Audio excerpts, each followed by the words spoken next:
Good morning and welcome to this policy Bonjour forum, et which will be bienvenue à ce translated forum sur la abuse and politique, harassment, l'exploitation et especially la sexuelle, in UN peacekeeping l'exploitation operations. Thank sexuelle you, et first of all, l'harcèlement to the sexuel dans les LC opérations Initiative de maintien de la Women paix. in Peace Operations, Merci led by à Global Affairs Canada, for l'initiative supporting these LC women pour les and femmes. supporting IPI's work Merci pour on le this Canada topic et pour tous since ceux qui ont soutenu le travail de 2019. IPI We'd also like to dans ce thank domaine our depuis partners for today's 2019. event, On the aimerait aussi Office remercier of les the Special partenaires Coordinator d'aujourd'hui, on le improving bureau du UN response coordonnateur to spécial, pour sexual améliorer la exploitation réponse and de l'ONU abuse, à and the l'exploitation Gender sexuelle and et l'abus Security sexuel, Future Lab at Cornell et ainsi que le University. Gender and It's been Security Lab 20 de years l'Université since the Cornell. publication Il y a 20 of the ans qu'on a report, the publié mon coordinator's report rapport, on the le comprehensive rapport strategy for sur la eliminating stratégie future sexual intégrale exploitation pour and abuse éliminer in UN l'abus peacekeeping et operations. l'exploitation sexuelle dans les When opérations de we maintien de released la the paix de report, l'ONU. Quand my ce rapport team, a Tony été Miller, Anna publié, Shopman, and myself, Tony knew Miller, Anna very well Shopman et moi, that donc une petite either the équipe, report was savaient très bien que implemented in full ou le or something rapport like it, serait entièrement or this respecté, odious phenomenon ou presque would entièrement, continue to ou worsen ce and phénomène beyond the nocif future. allait continuer And while the d'empoisonner le système de Secretary has l'ONU pour taken longtemps. a Alors whole que le host of secrétaire measures général to date, a adopté greatly toute improving une its gamme own technical de understanding of mesures the key pour issues, améliorer the same is sa not to say compréhension the member technique et states have juridique taken a whole de ces from the phénomènes, beginning, on ne peut before pas dire we la même even chose had the des États opportunity membres. to Depuis le discuss it. début, même The avant Fifth d'avoir Committee eu at the UN, l'opportunité d'en sponsored parler, by the EU, le, comi- le ignored our le comité recommendation de it should be l'ONU a standalone investigative a organization refusé and qu'il y decided ait it should un be groupe with indépendant IOS, pour something enquêter sur impossible. ce No phénomène. progress was made on a Aucun DNA progrès a database été and committee marqué dans workflow could les not be done. bases de Nor données was the et les quality tribunaux militaires consensus ne sont pas devenus la either norme. in Pire the committee encore, or associate le discussions. projet This was just a another more été important remaining maintenu. issue. We're gathering today at an Traîne. inflection point Nous sommes this year, ici March aujourd'hui à 2024 un or 25 years moment, un point since the tournant. Il y a adoption of the UN 25 ans Security depuis Council l'adoption de la résolution du Resolution Conseil de 25, sécurité de l'ONU which is an important 2035, milestone that invites qui both est reflection and courage to un jalon envision important, an ambitious plein de courage, future de of the vision WPS et d'une agenda. vision At the same ambitieuse time, the pour UN80 initiative l'agenda underway euh, aiming to reaffirm des its femmes de la paix et relevance de la and sécurité, strengthen its pour impact in a réaffirmer l'importance de changing, l'ONU et rapidly changing world. renforcer It is also a sa regrettable position dans un recognize the monde reality en of the pleine global conflict is évolution. now at its highest Et, level since World War II. et malheureusement, les For conflits those of you sont who may à be leur point le interested, plus I élevé addressed the depuis la Security Deuxième Guerre Council yesterday mondiale. about what we Hier, have done peut-être to vous savez, j'ai improve the adressé le performance Conseil of de security sécurité de l'ONU style, hier let's say, pour that was euh, unorthodox and m'adresser somewhat aux heterodox. éléments de ce pilier All qui of sont these moving peut-être peu pieces have laid orthodoxes. Tous ces fertile ground éléments for the UN to indépendants ont move créé un beyond terreau its more fertile pour routine l'ONU d'aller consideration of au-delà robust, de ses systemic, and engagements pour systemic renforcer change. un The changement UN is systémique. experiencing crises on Euh, many fronts, L'ONU and passe par de violations such as nombreuses this crises sexual harassment et are les essential abus to its tels que purpose l'exploitation et l'abus and effective sexuel, l'harcèlement operationalization. sexuel sont The contre next sa session mission en tant will thus qu'organisation. Le prochain continue secrétaire our général efforts aura on elimination l'opportunité de of mettre GAA sur le as haut de a sa central liste tenet of euh, her agenda. le We phénomène are de fortunate to l'abus, de have with us l'exploitation et de today l'harcèlement an sexuel. Nous esteemed avons la panel chance d'avoir representing avec nous a aujourd'hui range un of panel perspectives très spanning distingué firsthand avec from the mission level toute une of gamme the de points de UNHCR, vue as well as euh, the critical insights et of qui researchers donneront who will des share their aperçus findings critiques on this pour issue. nous offrir It's now les my distinct résultats de honor to recherche sur ces welcome thèmes. Jacqueline O'Neill, C'est former mon First honneur Woman Peace d'accueillir Jacqueline Security O'Neill, Ambassador qui est for l'ancienne Canada and current Director ambassadrice of de la Global femme des Affairs paix et de la Canada, who sécurité will provide du her Canada opening et de remarks. Global Affairs Welcome, Canada, qui va nous offrir ses remarques Thank you so liminaires. much, Zaid, À vous, Jacqueline.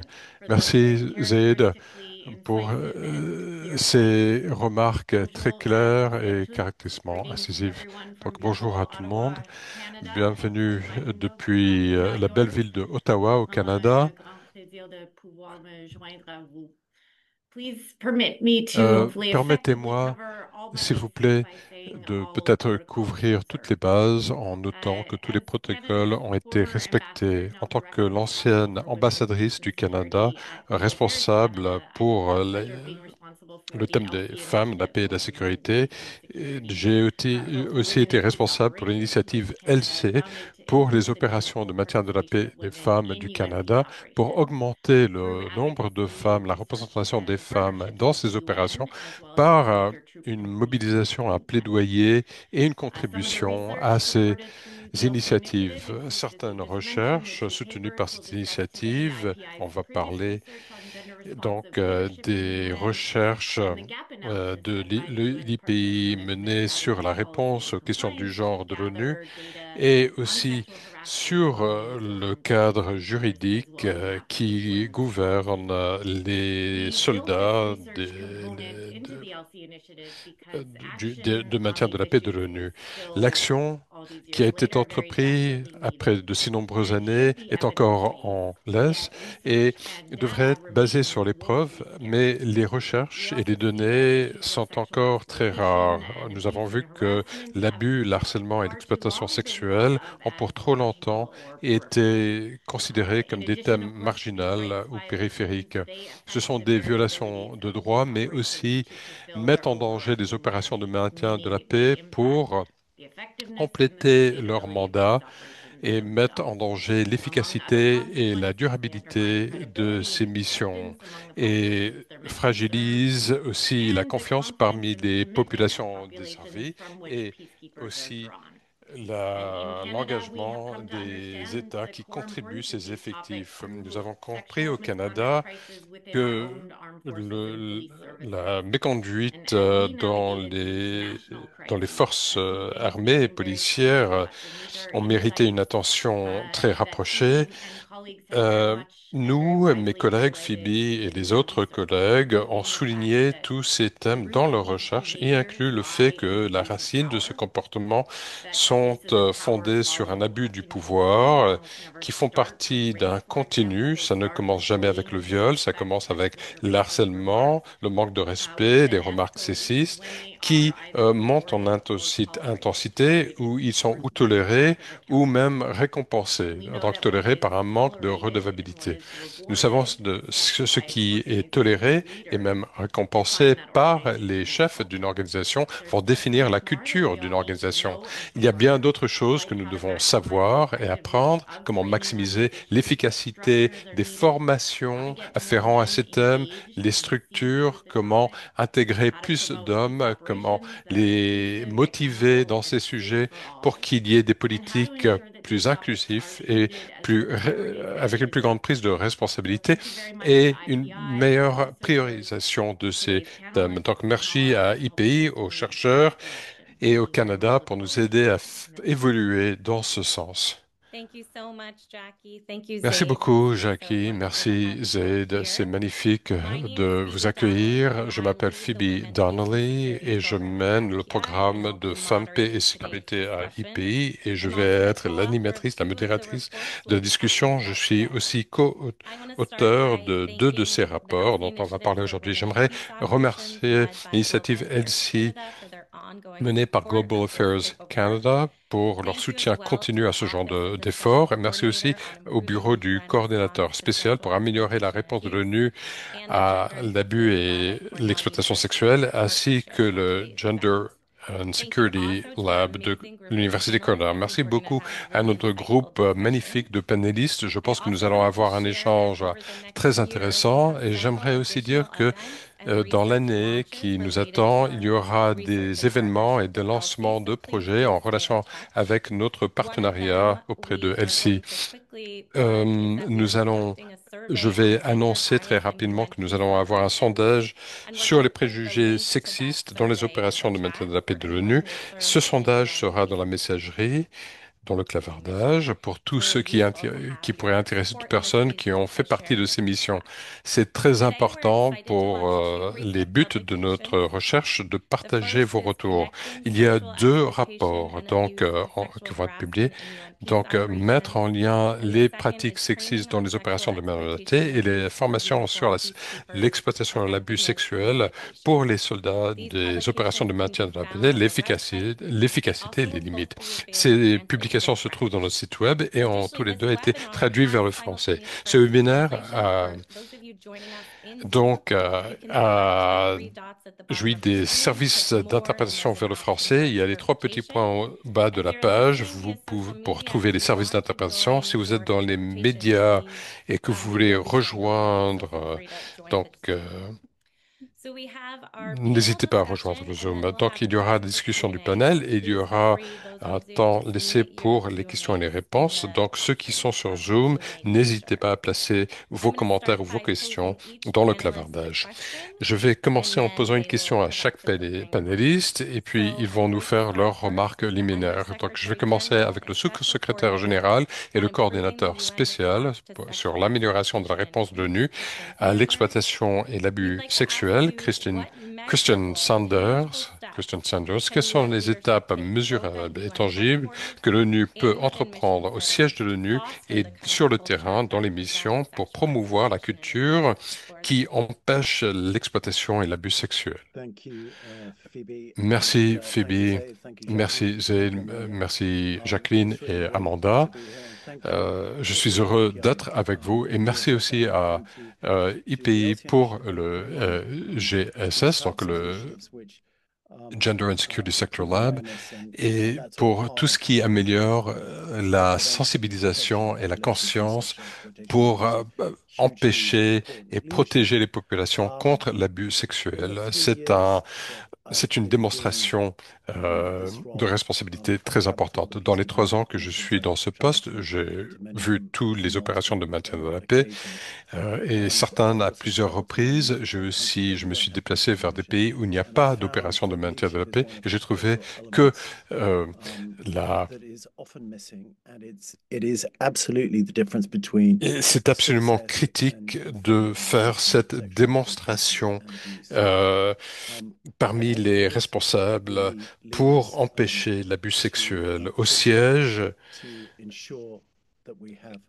il faut que les responsables garantissent le financement euh, durable. Je pense que c'est un des grands échecs. Quand on a présenté ces stratégies, nous l'avons fait avec un budget neutre. Et donc, à ce moment-là, on pensait qu'on pouvait évoluer sans euh, jouir de ressources supplémentaires. Je pense que c'était une erreur. Et je pense que aussi au siège, les responsables doivent garantir qu'il y ait suffisamment de ressources sur le terrain et garantir que les responsables qui se trouvent au siège ou sur le terrain comprennent l'importance de ce thème et lui donnent toute sa priorité.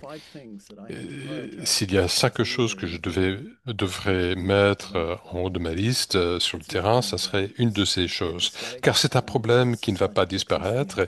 Il est là pour le long terme, jusqu'à la société puisse résoudre ces problèmes. Donc il faut constamment y prêter attention ou ça va continuer comme secret non dit. Au niveau du terrain, c'est important que les leaders en parlent, qu'ils en parlent fréquemment. Ils doivent avoir une attitude proactive. Ils doivent être très engagés dans cette initiative et coordinateurs avec les autres. Les coordinateurs doivent le communiquer aux chefs responsables des pays, aux les, les représentants spéciaux du secrétaire général, les chefs d'opération doivent faire passer ce message dans tous les rangs des missions.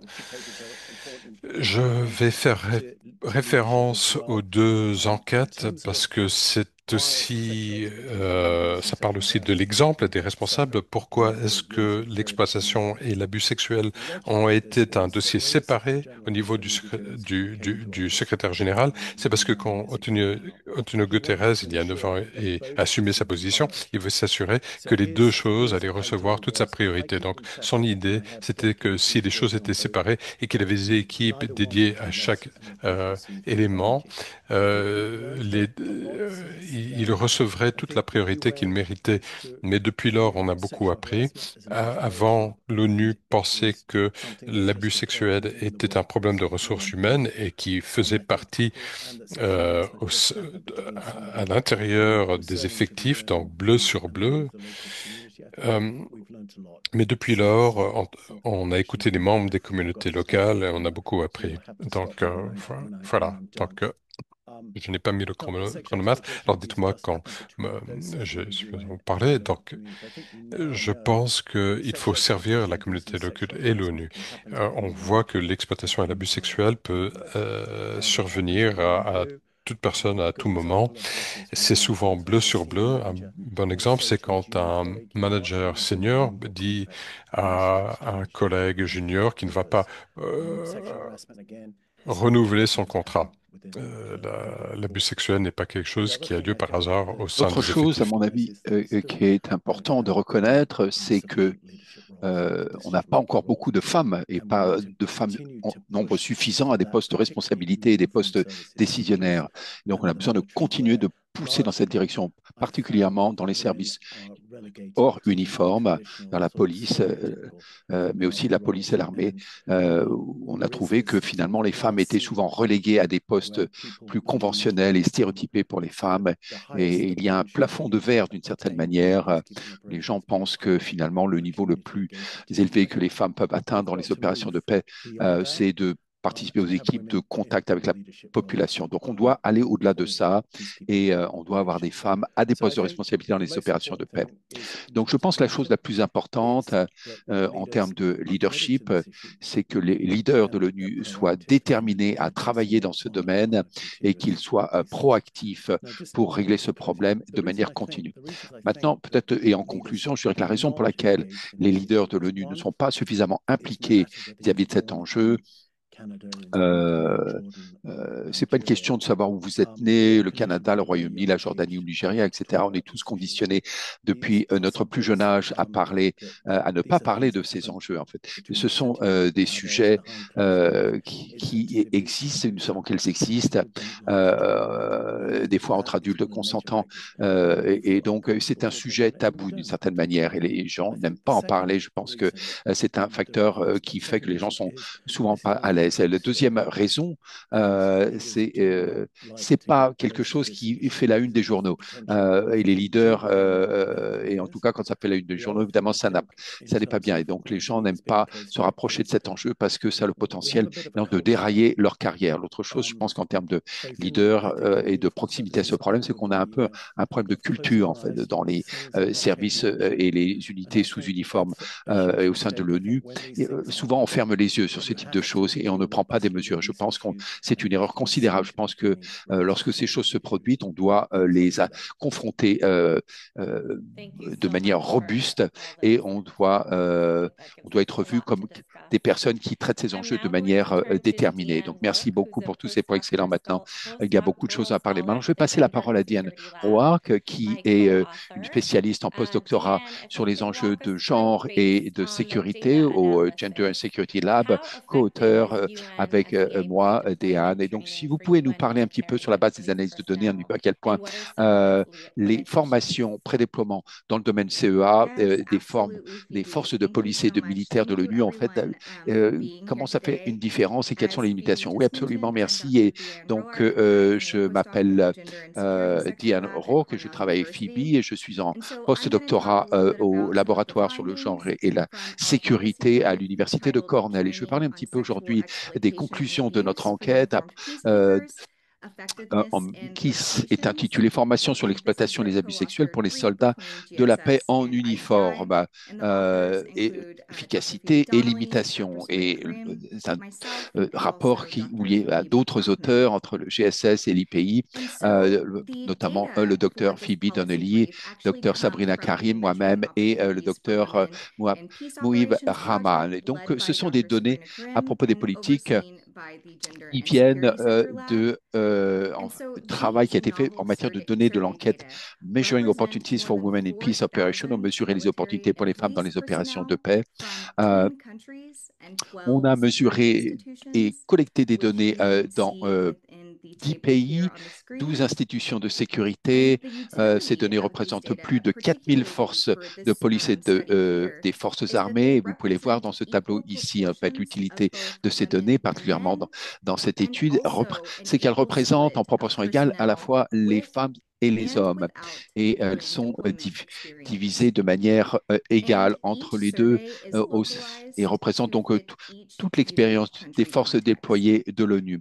Et dans chaque contexte, tout est localisé pour correspondre au contexte de chaque pays. Donc, on va regarder maintenant de près ces données. En ce qui concerne l'efficacité des formations dans le domaine SEA avant le déploiement des troupes, nos résultats statistiques montrent de manière notable d'abord qu'on a trouvé que les personnels qui ont participé à ces formations avant leur déploiement dans le domaine des abus et des harcèlements sexuels ont substantiellement ont plus de probabilité de comprendre que ce problème est une violation de leur politique en matière d'institutions de sécurité nationale.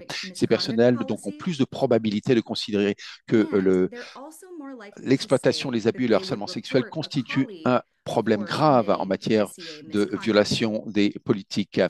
Et ils ont également plus de probabilité de signaler un collègue qui a commis une faute. Et de plus, on a également découvert que ces types de formations augmentent la probabilité que ces personnels reçoivent des formations dans le domaine des questions du genre, au-delà même des sujets des abus et des exploitations sexuelles. Donc, par exemple, on peut voir en effet que le harcèlement institutionnel ou d'autres questions de spécialisés pris ensemble, ces conclusions suggèrent que cette formation a non seulement un impact sur les personnels, sur l'attitude, mais également sur le développement des professionnels et pourrait contribuer à des changements en termes de normes institutionnelles de manière plus large au sein des forces de police et d'armée, au-delà des opérations de paix de l'ONU. Donc, une autre conclusion intéressante, c'est que vous voyez d'ailleurs sur cet écran que les données descriptives montrent que seulement 59% des forces déployées en tant que casque bleu dans notre échantillon ont signalé avoir reçu ce type de formation avant leur déploiement. Et c'est noté, donc c'est la section bleue, c'est le parti du camembert qui est en bleu. Et cela signifie qu'en fait, donc, il reste 41% des casques bleus dans cet échantillon ont signalé qu'ils n'ont jamais assisté à une formation dans ce domaine avant leur déploiement pour une opération de paix des Nations Unies. C'est donc la partie du camembert en orange. Et donc, on a voulu comprendre qu'est-ce qui explique ces conclusions que nous avons trouvées, qui nous ont rendus perplexes. Donc, c'est un mandat de recevoir pourtant une formation dans ce domaine. Cela fait partie du curriculum et du programme du cursus avant déploiement. Et donc, on a identifié un certain nombre de facteurs possibles. D'abord, numéro un, il pourrait arriver que dans certains cas, certains casques bleus ne se souviennent pas d'avoir suivi cette formation. C'est donc pas très saillant dans leur esprit. Le deuxième facteur potentiel, c'est que nous savons que cette formation est souvent mélangée avec d'autres formations, d'autres cours qui sont dispensés dans le contexte des cursus avant déploiement. Donc, il est probable, en effet, qu'il y a un peu une conflation et une confusion à cet égard et qui explique ces réponses. Une autre possibilité, c'est peut-être que les pays contributeurs de contingents simplement ne fournissent pas une formation adéquate dans ce domaine, ce qui joue également un rôle en termes de rétention, de mémorisation et de salience. Et donc, compte tenu de tous ces éléments, il est clair qu'il y a des défis qui apparaissent en matière d'efficacité de la formation qui est dispensée dans ce domaine, et en particulier à la fois la qualité et le contenu des formations pré-déploiement est impacté par des facteurs par exemple, la durée, le temps qui est consacré à ces formations et le contenu également qui est couvert pendant ces sessions, et puis aussi les modèles et les méthodes employées par les instructeurs qui dispensent cette formation. Donc, il y a, en d'autres termes, un certain nombre d'implications importantes qui doivent être prises en compte et qui pourraient affecter et qui affectent sans doute l'efficacité et l'impact de ces formations dans le domaine de l'exploitation des abus et du harcèlement sexuel des casques bleus. Et donc, cela inclut la question de savoir si ces cours sont traités simplement comme des questions de conformité et qu'on dit que c'est un petit peu le minimum de ce qui doit être fait pour satisfaire les critères de formation. Essentiellement, dans un scénario hypothétique, cela signifie que la formation SEA pourrait être traitée finalement comme un mécanisme un petit peu automatique où on coche des cas simplement. Il y a également l'implication de la courte durée, mais de la portée assez large de la formation qui pourrait limiter sa rétention, sa mémorisation. On pourrait penser, vous savez, que recevoir toutes ces informations à la fois en période de pré-déploiement, finalement, c'est beaucoup de choses à absorber et on oublie peut-être assez rapidement. Il y a peut-être une autre implication ici, c'est que les instructeurs n'ont peut-être pas l'expertise suffisante pour enseigner ces cours correctement. Ce qui est important, cependant, les organisations de formation régionale font un effort considérable pour surmonter ces défis. Premièrement, le centre de formation et d'assistance aux forces de paix internationales, l'International Peace Support Training Center, qui est situé à Nairobi au Kenya, a pris une approche appliquée dans le domaine de la formation dans ce domaine. L'IPSTC, donc ce centre, utilise un certain nombre de méthodes différentes pour fournir cette formation, et les gens qui sont formés sont dans un environnement plus immersif pour leur formation, et ils ont des cours qui sont enrichis par des études de cas, qui sont analysés en petits groupes, et ils intègrent beaucoup de vidéos pour fournir ce contenu essentiellement. Donc, ils travaillent pour diversifier comment les personnels reçoivent ces informations, et ceci influence la façon dont ils absorbent ces informations. Et donc, en ce qui concerne cette approche basée sur les études de cas, les personnels sont en fait fournis et on leur donne des exemples réalistes dans leur région, ce qui leur permet de mieux se connecter et de mieux comprendre la gravité de cette formation, des informations qui sont fournies dans ces des informations qui sont fournies dans ces formations et du message qui est fourni. En plus, l'IPSTC a une formation très réaliste basée sur des scénarios concrets dans des villages avec des exercices.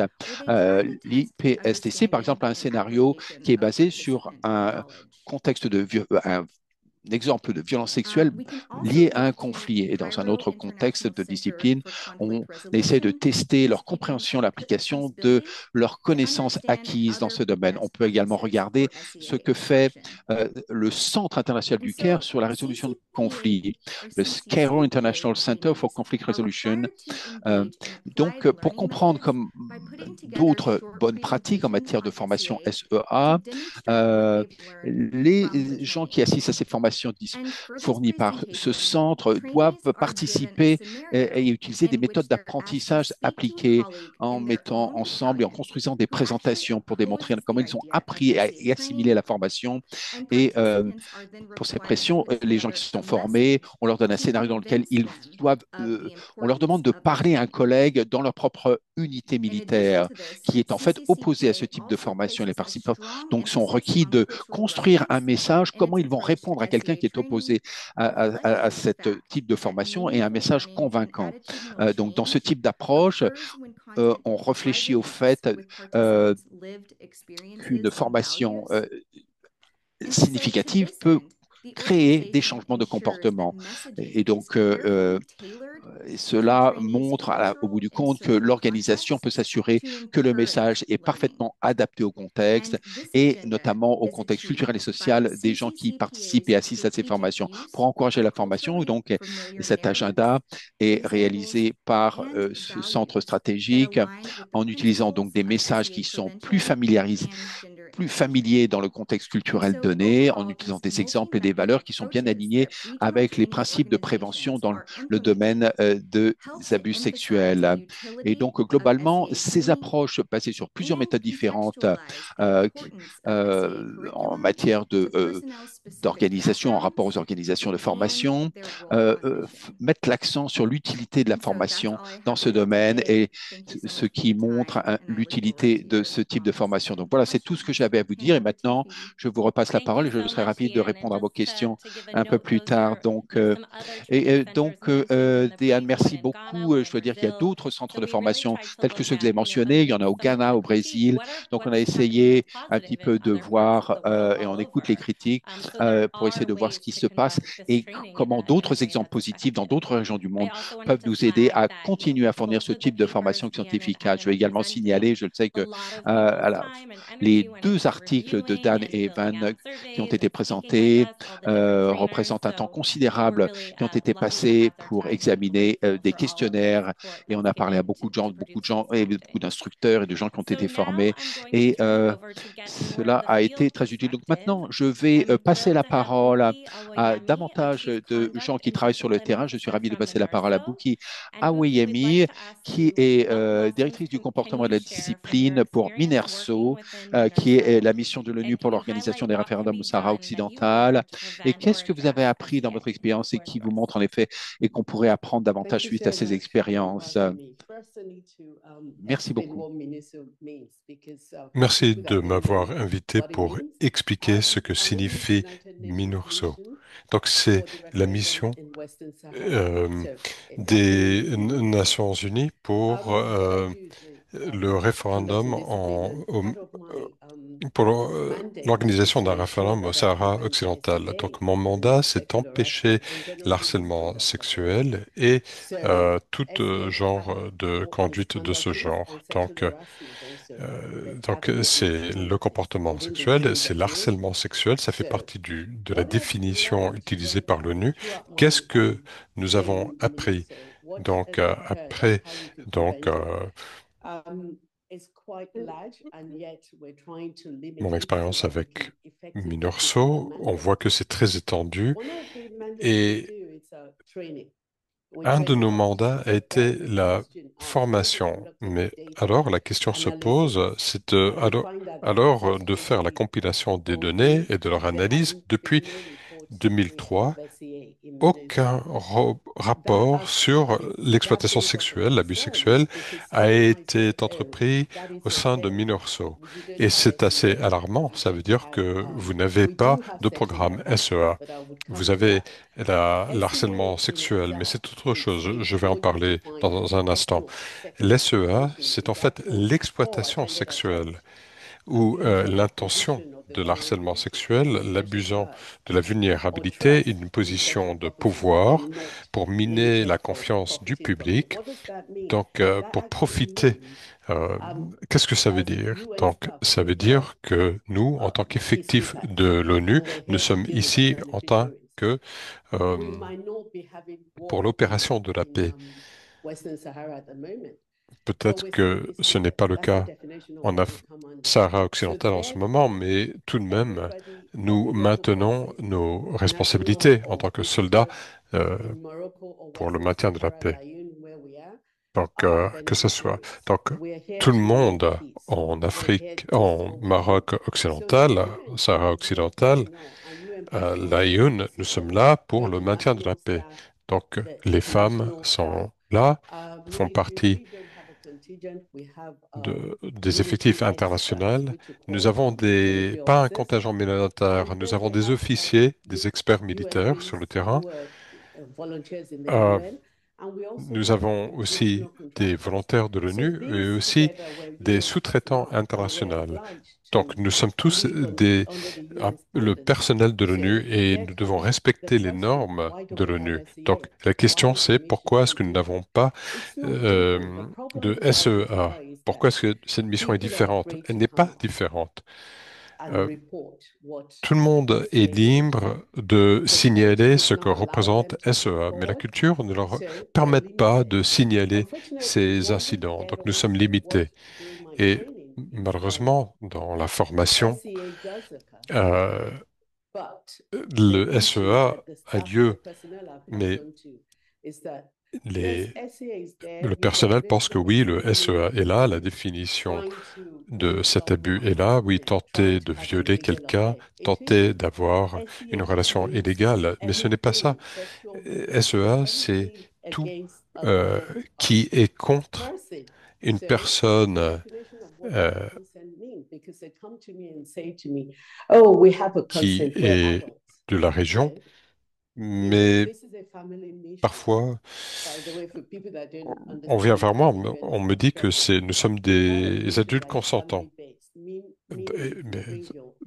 Et après tout, c'est une mission qui accepte les familles.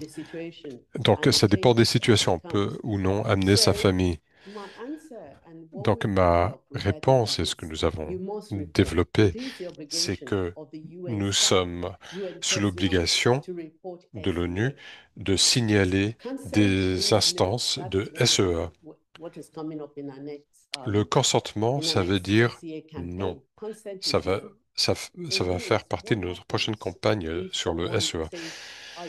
Donc, si quelqu'un dit qu'il ne veut plus euh, le répéter, la relation, ça veut dire que même si vous êtes dans cette relation et que la mission n'a rien dit, non, ça veut dire que c'est une question de SEA. Toute relation en dehors de la mission est définie en tant que exploitation. Donc voilà, il y a une formation sur ce thème, mais donc il y a des formations sur l'exploitation sexuelle, mais rien n'a été fait. Donc nous tentons d'être cohérents avec la formation, et je trouve que quand on fait la formation physique des personnes, on obtient de meilleurs résultats, alors que beaucoup plus efficace que la formation en ligne.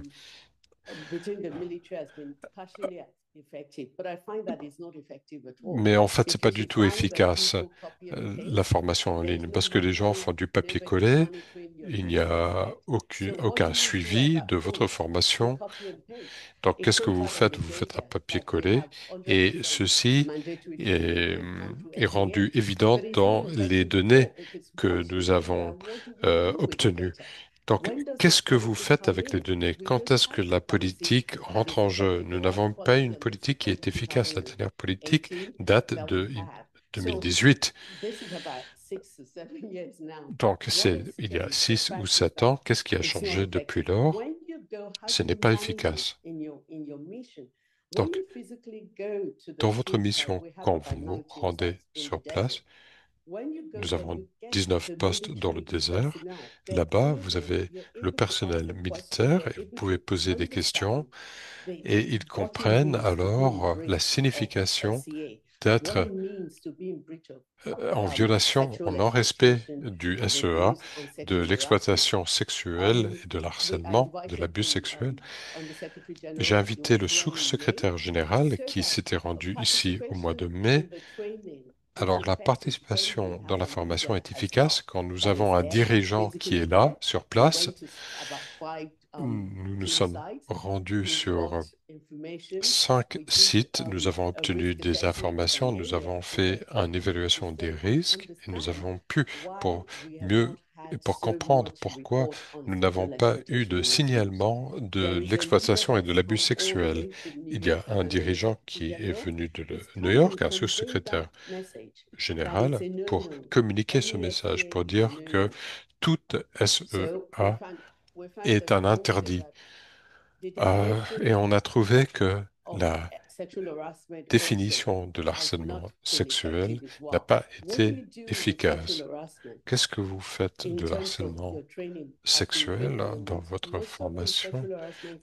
Souvent, les incidents de harcèlement sexuel parmi les officiers. Alors, parce que les civils ne signalent pas l'harcèlement pour une raison ou une autre, parce que leurs familles ne sont pas là, parce que leur culture va déterminer leur réponse. Donc, l'harcèlement sexuel est, est, est que- qu'il y a un consentement et qu'on l'a fait. Mais quand est-ce que le consentement devient un harcèlement sexuel? Je vous donne un exemple.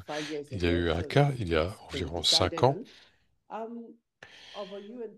d'un membre de l'ONU d'un pays européen que j'avais invité, un collègue, aussi un homme, du, d'un pays d'Asie du Sud-Est où on fait le massage.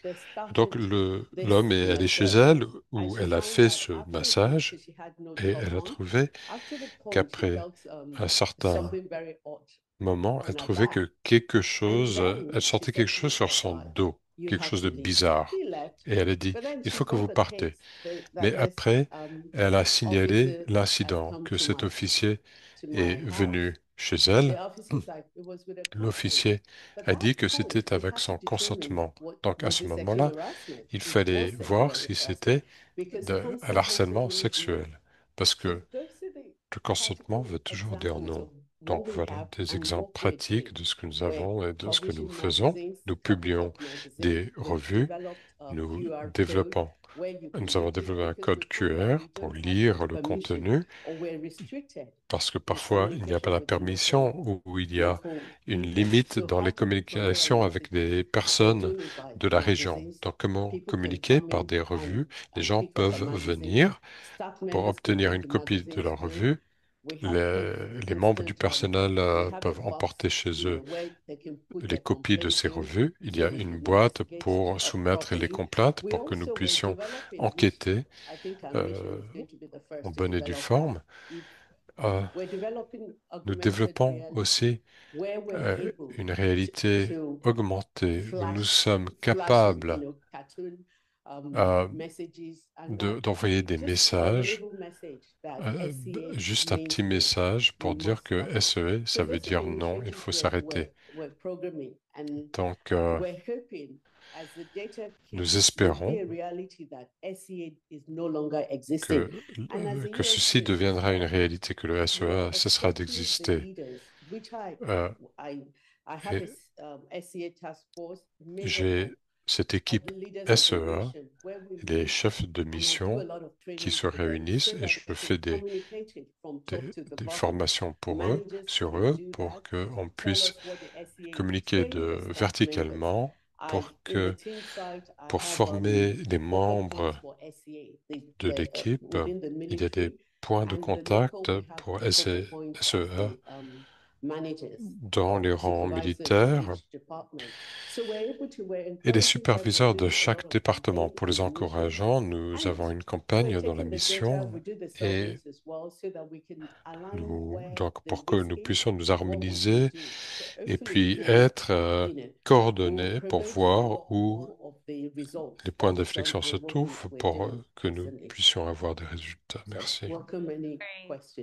Thank you so much, Buki. Thank you for Merci those beaucoup, really Buki. tangible Merci beaucoup examples and kind pour of ces sharing exemples your challenges through that. très And also concrètes et highlighting d'avoir the partagé strong les point that défis et most of us d'avoir who work parlé on du fait gender-based que violence think about a lot ceux is qui travaillent no dans reports la doesn't violence mean no sexiste savent gender-based que s'il n'y a violence. pas de So thank rapport, you de again for signalement, all ça ne those veut pas examples. dire Looking que forward to cet the abus Q&A. n'existe pas. Donc I'm now merci going aussi to d'avoir turn regardé to my colleague tout ce Evan qui est dans le Papworth, Q&A. Je vais policy maintenant analyst passer from IPI la parole à and Kevin Papworth, donc co-author of analyse this de brief that politique looks pour exactly what IPI, qui est Buki and Louise kind of co-auteur de addressed, cette the connection présentation, between qui sexual reprend les points exploitation, de abuse, and Buki sexual harassment.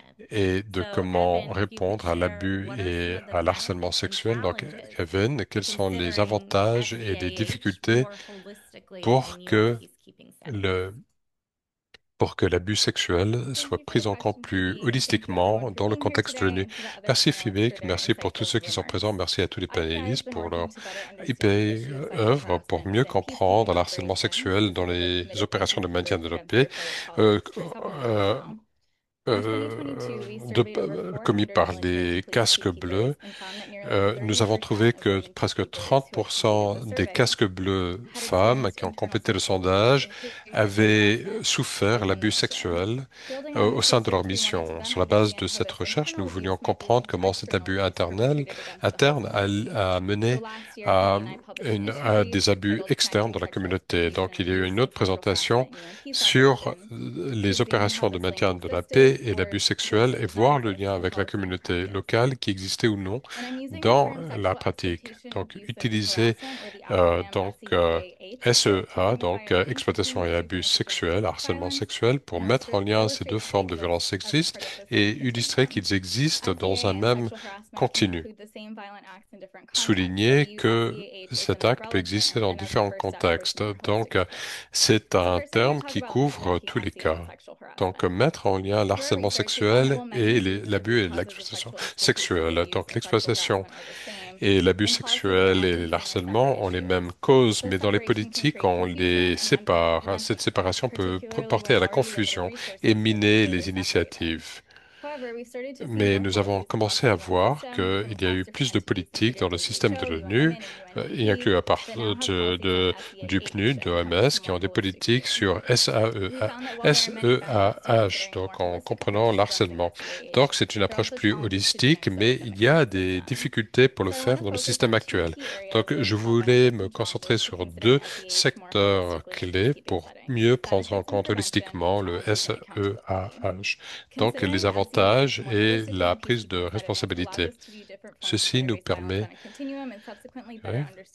de comprendre ceci dans un continuum pour mieux comprendre pourquoi ils ont lieu. La SEA et l'harcèlement ont les mêmes causes. C'est à cause de l'inégalité entre les sexes et aussi l'abus du pouvoir. Surtout, les incidents ont été souvent menés par quelqu'un d'un plus haut placé que la victime. Et parfois, avec la communauté locale, il y a évidemment un déséquilibre du pouvoir. La personnel de l'ONU porte peut-être des armes, donc voilà une différence de plus. Surtout, donc, ce type de problème de harcèlement et d'exploitation et d'abus se produisent dans des cultures où règle l'impunité et ce qui constitue des problèmes est souvent à l'extérieur du domicile. Donc, on a dit en effet qu'étant donné qu'il fallait parler des causes fondamentales, il faut s'attaquer à une seule cause pour exacerber une autre cause. Par exemple, on a les études récentes dans le laboratoire GSS, on a trouvé en effet que les règles de l'ONU sont très strictes, en effet, et interdisent les relations sexuelles entre les membres des troupes et la population locale, ce qui cause un problème. Et ça ne veut pas dire en effet qu'il y a une tolérance zéro vis-à-vis des harcèlements sexuels. Donc, c'est un problème. En termes de parler des avantages d'une approche globale, en raison du partage des causes fondamentales, c'est un domaine. Nous pensons qu'il serait bénéfique d'avoir ce type d'approche en matière de prévention, particulièrement dans le domaine de la formation. On en a déjà parlé. Donc, typiquement, la formation pré-déploiement, c'est focalisé sur SEA et c'est partiellement dû au fait que l'ONU, en effet, et ses politiques ont des politiques qui sont bien établies dans ce domaine. Donc, nous pensons que le harcèlement sexuel est vu comme un enjeu extérieur ou un enjeu intérieur dans certains cas. Donc, élargir la formation qui existe déjà pourrait englober une approche plus holistique et qui pourrait permettre de s'attaquer à ce problème de manière plus générale. La formation est souvent conceptualisée et c'est là où les personnels peuvent être exposés pour la première fois à ce type de compréhension. Donc, c'est une opportunité clé de s'attaquer et de parler des causes fondamentales. Donc, on voit maintenant, je vais parler des défis. On a vu un avantage d'une approche globale en matière de prévention et donc il y avait en même temps des défis logistiques et juridiques en matière de responsabilité et de redevabilité. Dans la pratique, comment est-ce que cela pourrait impacter les victimes d'avoir une approche combinée? Les TPCC, les pays contributeurs de contingents individuels, ont un protocole d'accord signé avec l'ONU pour faire des enquêtes à propos de ces problèmes lorsqu'il y a des incidents et les allégations sont graves et sont généralement renvoyées à un responsable qui a mené une enquête. Et donc, bien qu'il y ait en effet un cadre robuste dans ce domaine, il n'y a pas nécessairement beaucoup de systèmes de signalement basés sur les victimes. C'est un problème. Et comme Becky l'a indiqué, c'est un problème de signalement que l'on voit un petit peu partout pour ce type de violence. En plus, les pays contributeurs de groupe ont différentes compréhensions de ce que constitue le harcèlement sexuel et cette variation juridique constitue une difficulté en matière de redevabilité. C'est un problème fondamental dans les contextes internationaux, multinationaux. À compter de 2024, dans le cadre des opérations de paix et de leur cadre juridique, on a reçu des normes de contact et normes de conduite, mais seulement 5% sont déclarés comme des actes de harcèlement sexuel explicites. Donc, un autre défi quand on a une approche holistique de redevabilité, c'est que les circonstances des victimes diffèrent et le processus pour rechercher la justice varie par rapport au contexte extérieur vis-à-vis de celui de la mission. Donc, quelqu'un qui est exposé à des problèmes pourrait avoir des solutions différentes qui se présentent à elle. Donc, je veux conclure maintenant en regardant les opportunités qui lient les enjeux d'exploitation d'abus de harcèlement sexuel aux champs formels et aux procédures formelles à l'extérieur. Par exemple, nous avons différents contingents qui ont leurs propres règles en matière d'utilisation de l'alcool, de consommation de l'alcool qui pourraient aider à créer un environnement de la mission qui pourrait être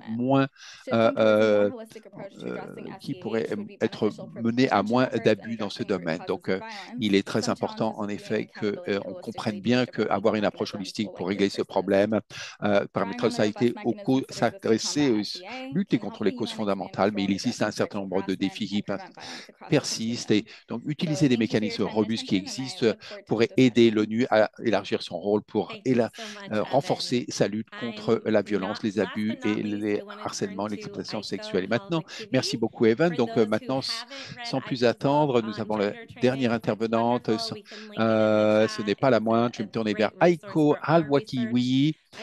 Pour ce ne savent pas, en effet, elle travaille, c'est une ressource formidable dans le domaine de recherche. Elle est professeure assistante dans le domaine du genre, de la paix et de la sécurité à la faculté d'économie et de sciences politiques de Londres.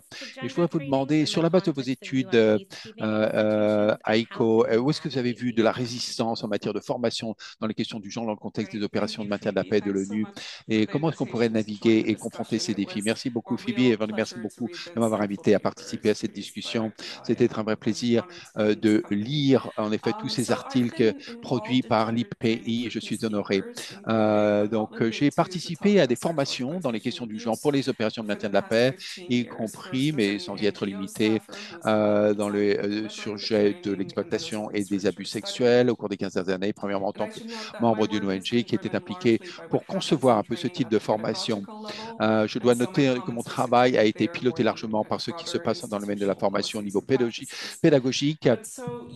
Et donc, mes commentaires doivent être placés dans le contexte du fait qu'ils sont plus liés aux politiques et aux pratiques institutionnelles. Vous avez posé la question de la résistance qu'on rencontre dans ce domaine.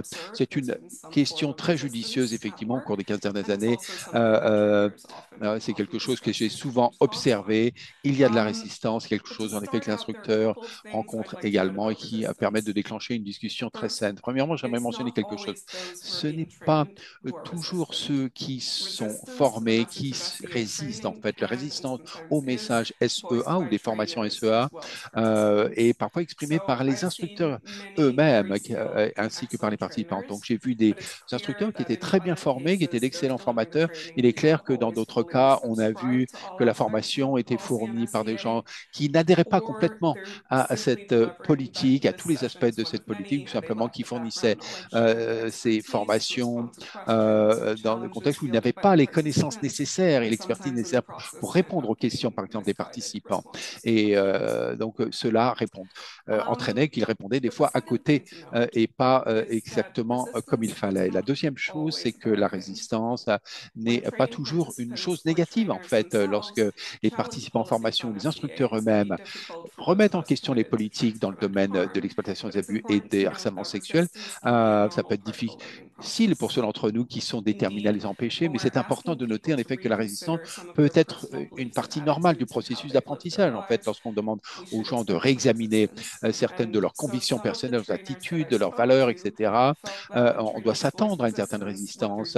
Et donc, certains des instructeurs auxquels j'ai parlé ont pensé en effet que quand ils entendent la résistance, en fait, simplement les gens exposent leur point de vue et il y a un débat. Et ce type d'ouverture est plutôt positif et ça permet de remettre effectivement les choses en question. Et c'est pas quelque chose qu'on doit éviter à tout prix, en fait. Donc, ça permet de lancer des débats dans la salle de classe et c'est mieux que d'avoir des gens qui ne se taisent et qui ne disent rien. Donc, au niveau administratif, ce sont des choses et des formes de résistance qui doivent sortir et s'exprimer. Donc, cela étant dit, en termes de forme pour cette résistance, enfin, je veux décrire trois types de scripts ou de messages en matière de résistance. Dans les formations dans ce domaine, la première chose que j'ai vue, c'est peut-être la chose la plus évidente, ce que j'appelle que ici, les gens disent que les politiques sont des formes inappropriées de résistance. Et c'est là où les participants peuvent tester en fait les prescriptions de la politique. En fait, ils vont peut-être dire que la politique est mal orientée lorsque l'autre partie est un adulte ou une adulte consentante. Donc,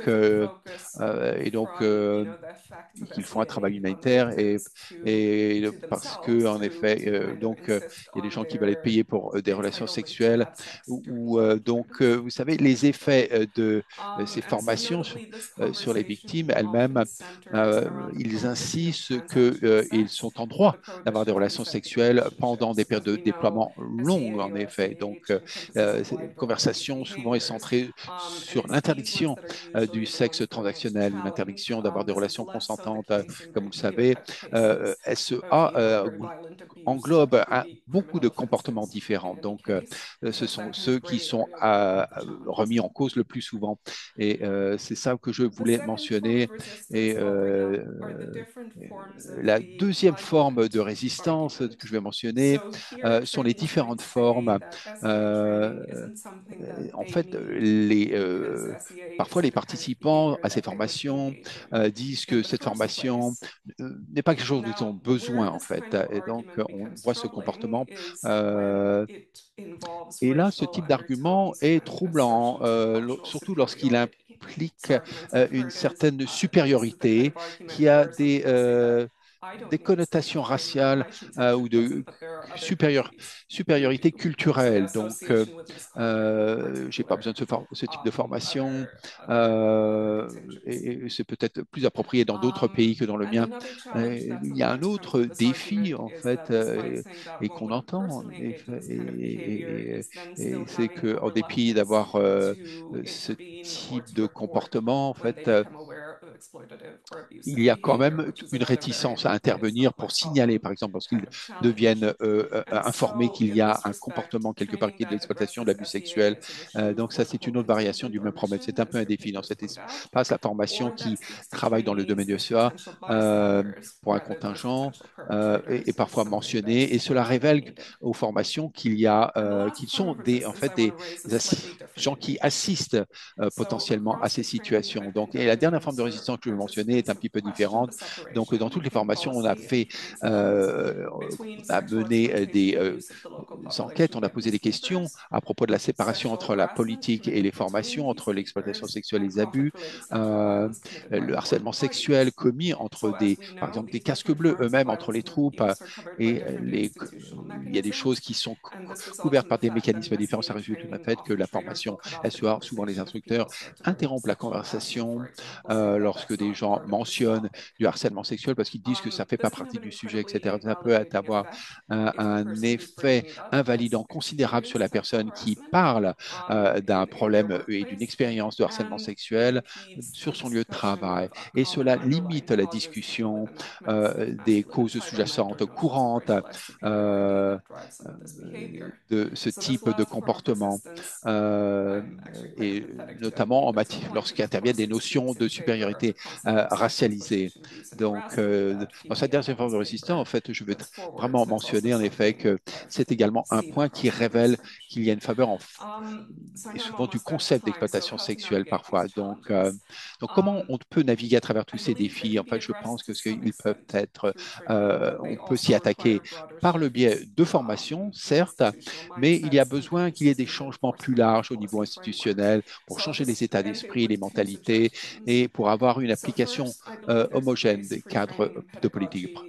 Premièrement, je pense qu'il doit y avoir un endroit de formation dans le domaine de la pédagogie pour soutenir le développement d'une culture du respect, une culture du respect qui considère l'humanité pleine et entière des autres personnes, que les autres personnes sont la population locale ou les contingents eux-mêmes, et notamment lorsqu'il s'agit de femmes ou de minorités sexuelles. Donc, ça, c'est ce type de euh, sujet courant qu'on voit en effet et qui parfois on voit que finalement l'exploitation semble quelque chose de normal et acceptable. Et enfin, beaucoup de travail et pour relever les défis en effet va d'identifier des résistances, à mettre en place un processus pour travailler par le biais de conversations qui permettent de faciliter le débat de façon à avoir et à fournir des réponses appropriées et donc, cela nécessite beaucoup de compétences et de doigté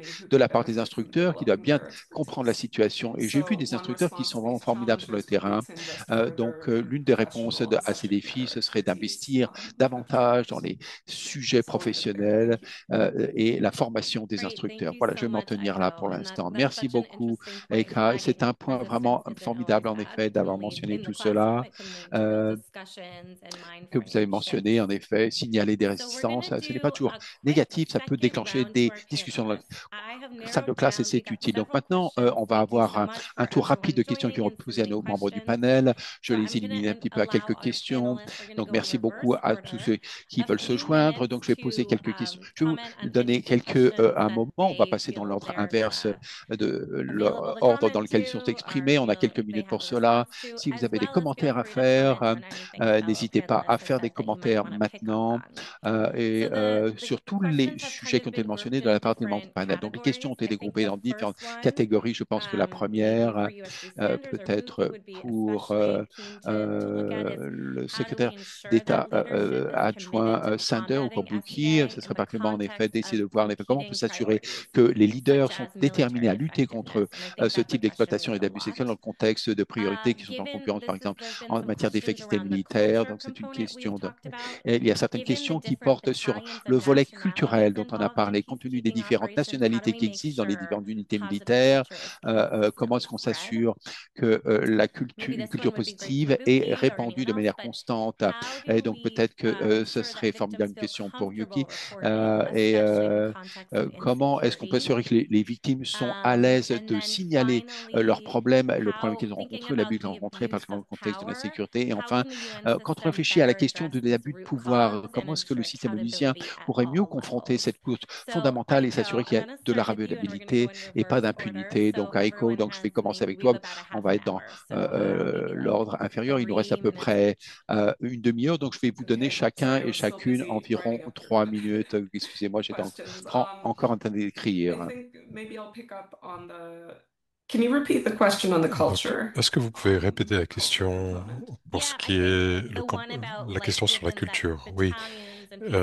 Donc, oui, la question qui prenait en compte le fait que les bataillons étaient composés de nationalités, de cultures différentes, vu que c'est une Can I expand on participation that question a little bit? internationale. Because Donc, je vais jumping peut-être into m'étendre un building peu là-dessus on the point I was pour making reprendre around ce que the j'avais kind of dit tout à cultural l'heure respect. sur la culture de la I just wanted to respect, share sur some comment best créer practice une, that I've une come across culture de la in respect terms mutuel. of SLED. It's more to Voici do une with bonne how one pratique, relates to c'est the comment peacekeeping population. on Because quite a comprend lot of the la training is very population focused de on the maintien de la peacekeepers paix, parce qu'une themselves. bonne partie de la And formation the est local axée sur les populations casques bleus. Et sometimes la portray this population kind of locale, backdrop, parfois, as c'est as un a peu collection un of décor needs and priorities ou and une rules collection and so forth. And some of d'exigences, the de most rôles effective training très I've seen bigarrés. has put Et people la on a kind of formation la human plus level efficace, into c'est quand la consider communication not se just fait au what it niveau looks of what humain it's like to pour be a leur donner person un living in aperçu that de experience. ce que ça signifie d'être une Whether personne it's qui vit through dans I was in la training where zone de they la showed mission. some graffiti that was Par found exemple, dans une on the walls formation, of ils Srebrenica, the avaient compound, and they kind of montré un worked graffiti sur un with des the murs de peacekeepers who had been Srebrenica trained, which helped et think about how do you think it would feel les to be a casques Bosnian bleus woman and read this, work in the coastal devaient information of what essayer life de was like in the comprendre refugee camp, de ce que ça voulait dire try to d'être what une peacekeeping femme experience looked like dans and un so camp de forth. And réfugiés, I les think that's difficultés kind of, quotidiennes de la population. Et je well, pense in que shifting perspective, cet sometimes in changement thinking about, de what the perspective, cette surgeon would see adoption from d'un point de different vue différent, de perspectives. voir And le the thing that I problème would like vu to add to that, whether euh, it's, de- looking at other contingents or euh, looking d'un at the par une local autre personne population, is that some of these en processes regardant. require time. Et parfois, ces populations, Working ces questions through prennent du temps difficult questions, parce questions que c'est that des questions ask you to difficiles change your attitude or euh, change how you're living your life et or so il forth. faut It's not commencer à something comprendre comment that you changer les can make attitudes, more and more changer sa vie. efficient by being Et, delivered in shorter and shorter amounts of time or et through, c'est pas quelque chose donc qui peut which répondre learning à can des délais easily, de temps très actively engage with serrés. others, has Euh, not been designed that way. et je sais que la formation n'a pas That kind of nécessairement été conçue ainsi, mais requires more time of training évidemment, il y a une to certaine evaluate formation qui these demande kinds of plus de questions, temps which I think is a broader se institutional challenge. But pour I'll leave it s'essayer there à and comprendre ce for genre de panelists to problématique. answer. Donc c'est un Great. défi Thank you, Evan. institutionnel, évidemment. Evan, Evin, Thanks so much. So I'm going to merci. focus on Donc also je the vais question aussi me on pencher positive sur la culture within question de different la culture battalions, positive au and sein then des bataillons accountability and the et comfort with la reporting. redevabilité So et le one signalement interesting officiel formel. example that came Donc, up was un after exemple we spent some intéressant que nous time avons trouvé dans la mission in recherche, nous avons Cyprus with passé emphasis, du temps avec une mission en speaking Chypre, with FOCIP, different contingent et on leaders communiquait and avec différents contingents from different nationalities. dirigeants du And contingent one practice provenant that de I nationalités found différentes. was Et une des very pratiques interesting for, que je ensuring trouvais sort of très a intéressant consistent, uniform value, pour was trouver that there une was chaîne one de contingent that valeur was primarily made cohérente up of et homogène, personnel c'était from que un one contingent était nationality with a few composé others from different d'une countries, nationalité and they would avec defer to a lawyer quelques from the d'autres predominant nationalités par-ci par-là. TTC in that Et situation. So if there was ever, il y a avait legal question un about avocat du TTC issues with pour répondre à misconduct, toutes they leurs had questions sort of that juridiques uniform pour legal la practice to méconduite. refer Et back donc, to. ils avaient There's cette still a conduite challenge with navigating the different cultures, normatif pour but I thought encadrer that les was questions. really interesting. Et donc, c'était intéressant de voir comment les And différentes then cultures also the répondaient UN has values and à, principles that they teach uniformly. And so I think à ce framing cadre. prevention of Et SEAH as a l'ONU, UN value to respect human rights rather je than a je political pense que practice is le another way to sort of ensure that SEAH, positive cultures c'est une consistently question spread. And then de, we already de spoke also valeur to the humaine importance of gender et surtout responsive quand il leadership, est and I think question that de is les really diffuser, key d'en for parler. creating a positive Et culture. je A lot pense of que it, c'est aussi une unfortunately, question relying on d'exemple, individuals. mais ceci And dépend I un saw peu that there des was another individus. J'ai question vu in the aussi chat qu'il y avait about une the autre role of question dans la alcohol that I messagerie mentioned sur le also rôle de in regulating l'alcool dont j'ai alcohol as a parlé, tool sur to comment create an industry culture réglementer that is less l'alcool pour conducive créer to une SEAH. mission, une And culture de in some mission of our research, qui we found that that était was also qui inciterait moins aux abus. Ça dépendait, on a vu un peu des dirigeants, du commandant, mais c'était pas spécifique à la mission, mais au TTC. Donc, c'est aussi une opportunité qui pourrait être très importante pour mieux systématiser ces questions, mais ça dépend un peu des dirigeants. Donc, le rôle du dirigeant est clé. Aussi, je vais être bref sur le signalement et la redevabilité. Pour ce qui est de notre recherche sur le harcèlement sexuel, le besoin d'un mécanisme de signalement indépendant était très important. Surtout, souvent, le personnel, on leur demandait de signaler les problèmes à leur chaîne de commandement, mais c'est un problème surtout quand c'est eux qui sont responsables des carrières des personnes, et ce n'est pas sûr de faire ce signalement dans la chaîne de commande. Donc, d'avoir une chaîne de signalement externe et indépendant est très important. Et on a trouvé que le personnel n'était pas confiant qu'une fois signalé, qu'on n'allait pas respecter leurs demandes. Ça dépend un peu des lycées. C'est important pour qu'ils puissent signaler des instances d'harcèlement dans leur rang. D'autres, il y a aussi ClearCheck. C'est un système de signalement pour les effectifs de l'ONU qui se sont engagés dans le SEAH. C'est une autre mesure de redevabilité, mais je vais donner la parole aux autres membres du panel. C'est très bien, Evan, je vais lire la question. Le secrétaire général Sanders en a parlé. Elmer Smith du fonds ELSI. Est-ce que vous parlez de comment l'alcool contribue au risque de SEAH dans le contexte des opérations de maintien de la paix, et ceci peut être géré de manière systématique? Bouki, à vous la parole. Merci. Donc, je vais parler de l'alcool. Évidemment, quand quelqu'un boit, nous avons eu une situation où quelqu'un buvait de manière exagérée dans une fête et, il a commencé à attaquer physiquement les autres collègues. Donc, c'était dans le contexte du SEAH. Mais dans la mission, l'alcool est contrôlé, ce n'est pas acceptable de boire et de continuer de boire continuellement. Donc, on limite la quantité d'alcool disponible à l'effectif dans le mois. Il y a 3 bouteilles de vin par mois, par exemple. C'est la limite. Au lieu de dire, voilà, nous sommes stressés, il faut un peu se relâcher. Et de toute façon, c'est commencé à terme. Ce sont des excuses, mais on ne les a pas pris en compte. On a pris en compte le fait que moins d'alcool signifie un risque atténué de s'engager dans un comportement sexuel abusif. Parce que quand ils consomment de l'alcool, ils pensent que personne ne les surveille dans leur siège. Quand ils rentrent chez eux, on ne sait pas où ils vont, et parce qu'ils sont sous, il y a le risque que la tendance de commettre un abus sexuel est beaucoup plus élevée. Parce que vous pouvez aller dans un restaurant, mais personne ne va vous suivre. Et c'est là où la consommation, où les SEH potentiels sont commis, parce qu'ils peuvent revenir chez eux à partir d'un établissement de restauration. Donc, la consommation excessive doit être prise en compte et contrôlée par les dirigeants. Et quand le dirigeant déclare que ce n'est pas permis dans les réunions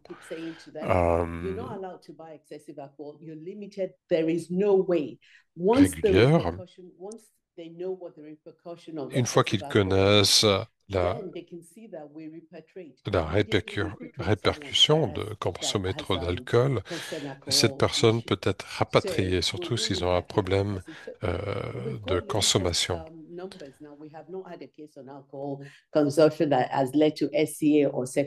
Nous n'avons pas fait un lien entre l'abus sexuel et la consommation de l'alcool depuis 3 ans. Donc, il n'y a pas énormément de cas qui se présentent dans ce cas de figure.